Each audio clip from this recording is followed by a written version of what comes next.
श्रोते हो नमस्कार. आजच्या कोरोना वृत्तविशेष या कार्यक्रमात आपलं स्वागत.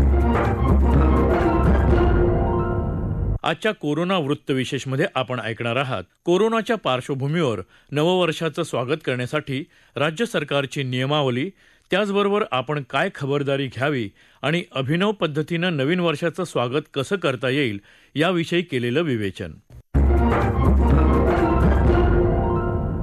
श्रोते हो, कोरोनाच्या पार्श्वभूमीवर नववर्षाचं स्वागत करताना संसर्ग अधिक पसरू नये म्हणून राज्य सरकारच्या गृह विभागानं काल नियमावली जारी केली. कोविड-19 मुळे उद्भवलेल्या संसर्गजन्य परिस्थितीचा विचार करता 31 डिसेंबर 2020 आणि नूतन वर्षाचं स्वागत अत्यंत साधेपणानं करावं आणि यासंबंधी जारी केलेल्या मार्गदर्शक सूचनांचं नागरिकांनी काटेकोरपणे पालन करावं असं आवाहन राज्य सरकारनं केलं आहे. ऐकूयात राज्य सरकारच्या या नियमावलीविषयी अधिक माहिती देत आहेत आरोग्य पत्रकार सुजित तांबडे. देशातील करोनाबाधितांची संख्या ही झपाट्याने कमी होत असली तरी जगभरामध्ये रुग्णसंख्या ही वाढत चाललेली आहे असं चित्र आज दिसून येतंय. खास करून ब्रिटनमध्ये करोनाचा नवा प्रकार आढळून आल्यानंतर नागरिकांनी सजगता बाळगली पाहिजे. या दृष्टिकोनातून केंद्रीय गृह मंत्रालयाने मार्गदर्शक सूचना नव्याने जाहीर केलेल्या आहेत. त्या जरी नवीन असल्या तरी पूर्वीप्रमाणेच आहेत, मात्र त्यांना 31 डिसेंबर पर्यंत मुदतवाढ दिलेली आहे.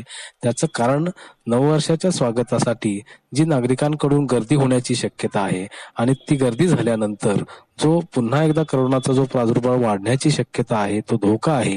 ही बाब विचारात घेतल्यानंतर केंद्र सरकारने आणि राज्य सरकारने पुन्हा एकदा 31 डिसेंबर पर्यंत या मार्गदर्शक सूचना ज्या आहेत त्यांना मुदतवाढ दिलेली आहे. आतापर्यंत जर आपण आढावा घेतला, लॉकडाऊन जो आहे ते लॉकडाऊनची प्रक्रिया जी आहे ती अनलॉक कडे आपण चाललेलो आहोत. मिशन बिगिन अंतर्गत काही निर्बंध हे शिथिल करण्यात आलेले आहेत. टप्प्याटप्प्याने ते शिथिल करण्याचा निर्णय केंद्र आणि राज्य सरकारने घेतलेला आहे. आतापर्यंत 30 सप्टेंबर आणि 14 ऑक्टोबर या रोजी जे आदेश काढलेले होते त्या आदेशांचंच पालन आता आपण करत आहोत. मात्र त्याला एकदा पुन्हा मुदतवाढ ही दिलेली आहे आणि ती 31 डिसेंबर पर्यंत असणार आहे.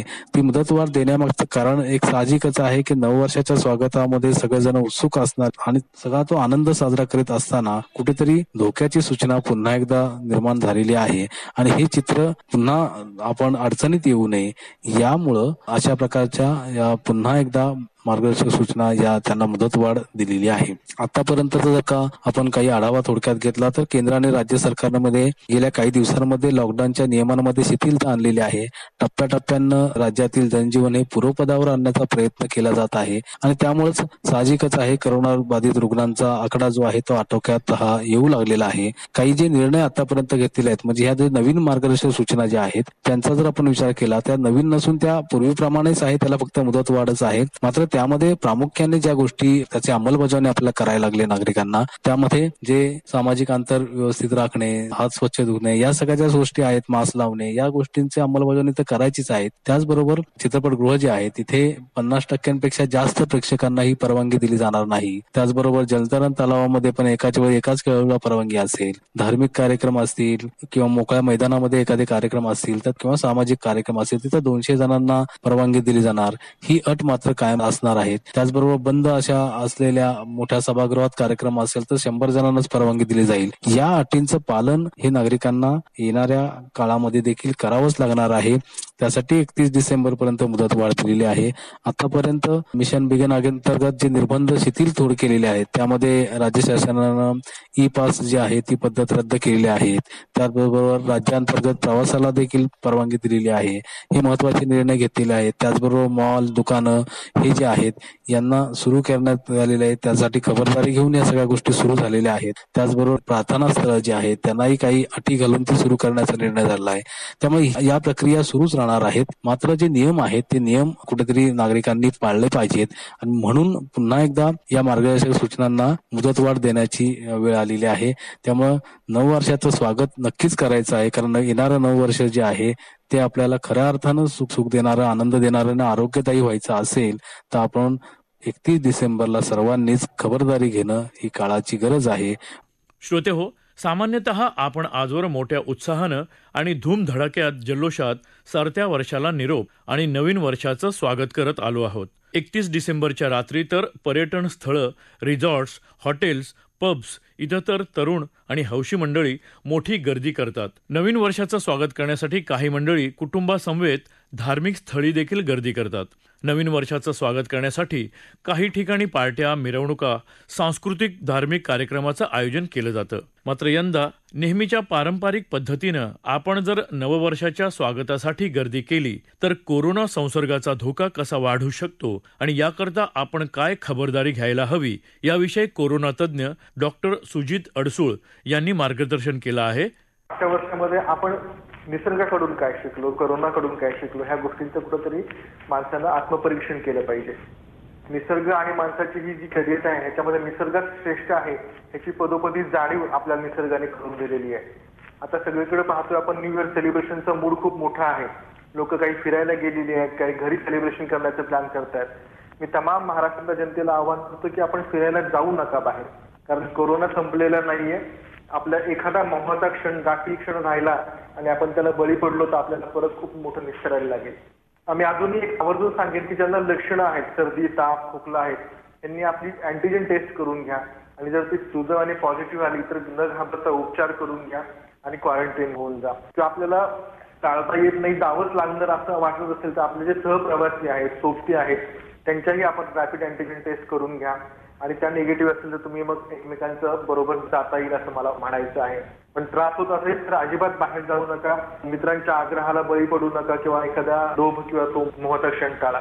मला अजून एक सांगायचं आहे की तुम्ही कॉमन व्हेकलनी जाऊ नका. म्हणजे एखादी मोठी गाडी गेली त्याच्यातनं जाण्यापेक्षा आपल्या सेपरेट व्हेकल्स गेलं तर ते एक थोडंसं समयोचित होऊन जाईल. ह्या संपूर्ण प्रवासामध्ये सोशल डिस्टन्सिंग आहे, मास्कचा वापर आहे आणि हँड सॅनिटायझरचा जे ही त्रिसूत्री आपण नेहमी सांगतो तिचं पालन तर केलंच गेलं पाहिजे. आणि प्रवासामध्ये टप्पे घेत जाऊ नका. समजा आज आपण ए ह्या ठिकाणाहून निघाला आणि बी ह्या ठिकाणी जायचं, तुम्ही थेट प्रवास करा. आधीमध्ये हॉटेलिंगसाठी, चहा पाण्यासाठी थांबू नका. त्याच्यामुळे तुम्ही स्वतःला जास्त एक्सपोज करू नका. हॉटेलिंगमध्ये पण बऱ्याच वेळेला आता सॅनिटायझेशन केलेलं आहे, हॉटेलच्या प्रोटोकॉल्स ते पाळत असतील. फूड स्नॅक्स खाताना पण त्याचा आपण स्वच्छता, सोशल डिस्टन्सिंग, सॅनिटायझेशनचा विचार करा. पेमेंटचा एक मोठा इश्यू येतो.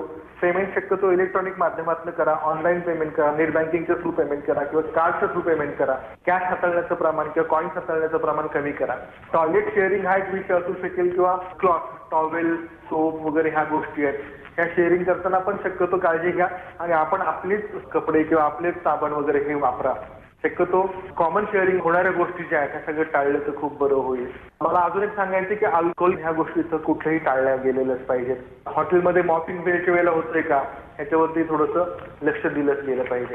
प्रवास करू नका हेच मी आग्रहाने सांगतो, पण केलं जायची वेळ असेल तर ह्या सगळ्या गोष्टींचा विचार करा असं मला सांगायचंय. स्थानिक बाजार असतात कोकणामध्ये, आज आपण भरपूर गर्दी पाहतो. स्थानिक बाजार असतात, स्थानिक बाजारांमध्ये सुद्धा सोशल डिस्टन्सिंगचा वापर केला गेला पाहिजे. सॅनिटायझेशनचं महत्व आपण समजून घेतलं पाहिजे आणि मास्क वापरले पाहिजे. घरी असताना सेलिब्रेशन करू नका. गच्चीवर, कॉमन प्लेसमध्ये वगैरे सेलिब्रेशन काही करू नका. हॉटेल आणि घरचं ह्याच्याला जर निवड करायची असेल तर घरचं फूड प्रेफर करा असं मी तुम्हाला आग्रहाने सांगेल. काही गाण्यांचे कार्यक्रम असतील, काही डान्स शो असतील, हे टाळा तुम्ही. हस्तांदोलन करणं टाळा, गळाभेट घेणं टाळा. घरातील ज्येष्ठ नागरिकांची काळजी घ्या, कारण त्यांना कोमॉर्बिड कंडिशन्स असू शकतात. त्यांना डायबेटीस असू शकेल, किडनीचे आजार असतील, हृदयाचे आजार असतील, ब्लड प्रेशरचे आजार असतील. यांचीही आपण काळजी घेतली गेली पाहिजे. परत तीच विषय येतात आणि तीच त्रिसूत्री येते की कोरोनाचा अजून पूर्ण नायनाट झालेलं नाहीये. कोरोना अजूनही सगळीकडे आहे. आपण ही काळजी घेतली पाहिजे. शक्यतो घरीच बसा असं मी तुम्हाला आवाहन करेल. सण साजरा करायचा आहे किंवा सेलिब्रेशन करायचं आहे हे अगदी तात्पुरती इमोशनल ड्राईव्ह असतो, पण ह्याच्यामध्ये सेल्फ डिसिप्लिन, स्वयंशिस्त पाळणं आणि माननीय मुख्यमंत्री साहेबांनी सांगितलेली माझी कुटुंब माझी जबाबदारी या त्रिसूत्रीचा वापर करून जाणीव ठेवली तरच आपण या कोरोनाच्या काळातून बाहेर पडण्यासाठी मदत होईल असं मला म्हणायचं आहे. श्रोतेहो, कोरोना काळात आपण अनेक जण उत्सव आणि इतर कार्यक्रम साधेपणानं साजरे केले. काही वेळा तर आपण हे सण आणि उत्सव अभिनव पद्धतीने साजरं करून समाजापुढे नवा आदर्श घालून दिला. या काळात अनेक सामाजिक उपक्रम राबवून आपण समाजहित जोपासलं. रक्तदान शिबिरं, गोरगरिबांना मदत, वृक्षारोपण, स्वच्छता मोहिमा आदी अभिनव उपक्रम हाती घेतले. अशाच काही अभिनव उपक्रमांमधून आपण जर सरत्या वर्षाला निरोप आणि नवीन वर्षाचं स्वागत केलं तर ऐकूयात सामाजिक कार्यकर्त्या वर्षा विद्याविलास यांचं मनोगत त्यांच्या शब्दात. आपण सगळेच जण गेल्या 10 महिन्यापासून कोरोनाच्या या महामारीशी आपली सगळ्यांची लढाई सुरू आहे. त्यात सरकार असो, प्रशासन असो, नागरिक असो, आपण सगळेच लोकसहभागाच्या माध्यमातून एकमेकांना साथ देत आपली बंधुता जपत या कोरोनासारख्या महामारीशी लढतो आहोत. जेव्हा 2019 वर्ष संपत होतं आणि 2020 सुरू झालं, त्यावेळेला आपल्याकडे एक वेगळाच म्हणजे 2020 म्हणून वेगळाच उत्साह होता. आज ते वर्ष जात आहे, सरत आहे आणि नवीन 2021 वर्ष येऊ पाहिलं आहे. पण 31st म्हणजे एन्जॉय मस्ट असंच काहीतरी गणित आहे. पण या सरत्या वर्षाला निरोप देताना या वर्षी आपल्याला जेव्हा आपण नवीन वर्षाचं नवीन संकल्प करतो, पण हे या वर्षीचं जे 31st आहे हे काही वेगळं आणि खास आहे. आपल्या नागरिकांना मला सांगावंसं वाटतं, आपण सेलिब्रेशन तर करूच, पण या वर्षीचं सेलिब्रेशन हे आपल्याला पूर्ण काळजीपूर्वक सजग राहून आणि अलर्ट राहून करावं लागणार आहे.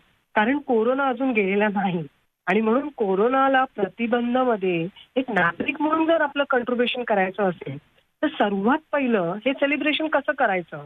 मला असं वाटतं की सगळ्यात पहिलं सेलिब्रेशन सरकारने जी नियमावली बनवलेली आहे, आपल्याला एक गाईडलाईन दिलेली आहे, त्या गाईडलाईनचं एक नागरिक म्हणून आपण सगळ्यांनी पालन केलं पाहिजे आणि ते सहकार्य केलं पाहिजे.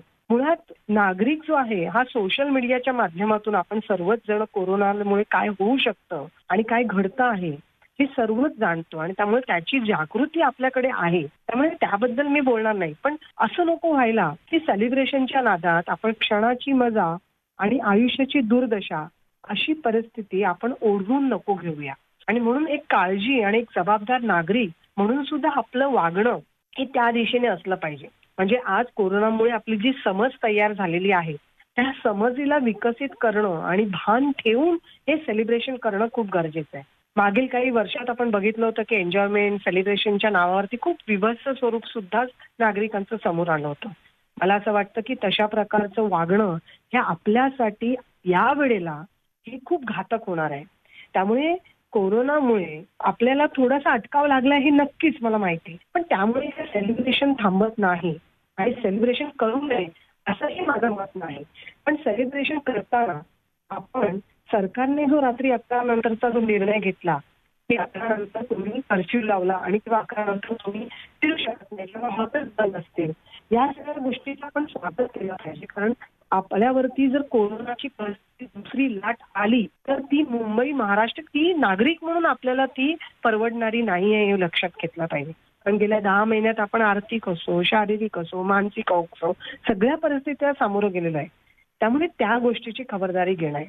दुसरं एक गोष्ट की एन्जॉयमेंट करत असताना आपण कसं ना 31st म्हणजे दारू मस्ट आणि ही नशेचे पदार्थ सुद्धा या कोरोना काळात आपल्याला खूप घातक आहे. आपल्या शरीराची प्रतिकार क्षमता जर कमी झाली तर त्यामुळे काय घडू शकतं हे आपल्याला माहिती. त्यामुळे ते जपणं गरजेचं आहे. आपण काय करू शकतो, सगळ्यात पहिलं तर सरकारी नियम याचं पूर्णपणे पालन करूया. दुसरं गोष्ट आपल्या कुटुंबासोबत आपण आपल्या घरामध्येच ह्या सेलिब्रेशनचं खूप चांगला आनंद आणि मजा घेऊ शकता. आपल्या घरात असलेली वरिष्ठ मंडळी, लहान मंडळी यांना संकल्प करायला लावणं, जुन्या आठवणींना उजाळा देणं किंवा आता सोशल मीडियाच्या माध्यमातून खूप सुंदर अशी नाटकं असतात, फिल्म आहेत, सिरीज आहेत किंवा एखादे बैठे खेळ आहेत वगैरे, हे सगळे आपण सोसायटीमध्ये परिवारांबरोबर सोशल डिस्टन्सिंग सांभाळून किंवा ह्या सगळ्या नियमांचं पालन करून करू शकतो. मुळात आपण तर सोशल डिस्टन्स जे आहे ते तर पाळूच, पण सोशल मीडियाच्या माध्यमातून आपण घर बसल्या आपल्या मित्र, परिवार, नातेवाईक या सगळ्यांबरोबर म्हणजे देश विदेश, स्टेट,